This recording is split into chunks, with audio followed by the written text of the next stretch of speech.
விரதங்களில் கடுமையான விரதம் அப்படின்னு சொல்லக்கூடிய கந்த சஷ்டி விரதத்தை இருக்கலாம் நினைக்கிறீங்க அப்படின்னு சொன்னா எந்த வழியில் அந்த விரதத்தை கொண்டு செலுத்த போகிறீர்கள் அப்படிங்கறதுல ரொம்ப கவனமா இருங்க. மிளகு விரதமா, பால் பழ விரதமா, ஒரு நேரம் மட்டும் உணவு எடுத்துக்கிறேன் அப்படின்னு சொல்லக்கூடிய அந்த மாதிரியான விரதமா, இல்ல இளநீர் விரதமா அப்படிங்கிறதுல ரொம்ப கவனமா இருங்க.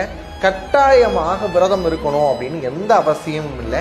இந்த 7 நாட்களிலும் விரதம் இல்லாமலும் கூட முருகப்பெருமானை வழிபாடு செய்யலாம். உடல்நிலை சரியாக இருக்கிறது, என்னால விரதம் இருக்க முடியும் அப்படின்னு சொன்னா அப்படியான நபர்கள் கட்டாயமாக விரதம் இருக்கலாம். அதே மாதிரி ஏற்கனவே ரொம்ப நாள் நோயில் இருக்கிறேன் அப்படின்னு சொல்லக்கூடிய நபர்களாக இருந்தாலும் சரி, கர்ப்பிணி பெண்களாக இருந்தாலும் சரி, அவங்க இந்த விரதத்தை மேற்கொள்ள வேண்டிய அவசியம் இல்லை. இன்னொரு விஷயம் தெரிஞ்சுக்கோங்க, விரத நாட்களில் இருக்கும்போது தண்ணீர் அதிகமாக குடிக்க வேண்டும். அதே மாதிரி மலை நெல்லிக்காய் அப்படின்னு சொல்லக்கூடிய நெல்லிக்கனியை எடுத்துக்கொள்ளலாம். அதுக்கும் விரதத்துக்கும் எந்த ஒரு தோஷமும் இல்லை. 7 நாட்கள் வரையிலும் நீங்கள் உணவு உட்கொள்ளாமல் இருக்கும்போது கண்டிப்பாக வயிற்றில அசிடிட்டி அப்படின்னு சொல்லக்கூடிய ப்ராப்ளம்ஸ் வருவதற்கான வாய்ப்புகள் இருக்கு. மலை நெல்லிக்காயை எடுத்துக்கொள்ளும் போது அதில் இருக்கக்கூடிய ஜீரண பிரச்சனைகள்ல இருந்து விடுதலை அடையலாம். மகா கந்த சஷ்டி விரதத்தை முருகனுடைய அருளோடு நிறைவு செய்வீங்க அப்படிங்கிற நம்பிக்கை எனக்கு இருக்கு.